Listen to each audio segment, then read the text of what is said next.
Community Care Collaborative is just an amazing place to work, not just for staff, patients as well. There's a big ethos on everybody's got a skill, and whether you're staff or patient, it's bringing that out together. It's a not-for-profit organisation that's been developed by Karen Sankey, a GP. She became disgruntled really with the current healthcare system, 10-minute appointments. She wasn't able to provide the care she wanted, so lots of professionals have been brought together, mostly under the same roof, all working in partnership with each other to provide really bespoke care and care plans for people. Usually the referral process is such a lengthy one. If say you wanted mental health, you might wait a few months because you've got to wait for that appointment, whereas in our surgery we can just knock on a door and there's usually somebody there that can advise or see the patient much sooner.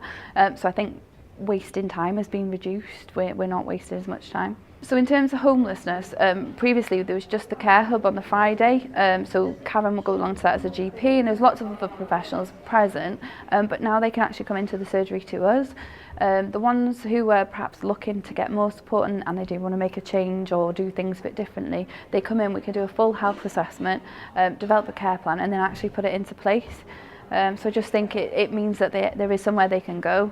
We haven't got criteria that they can't come, anybody can join.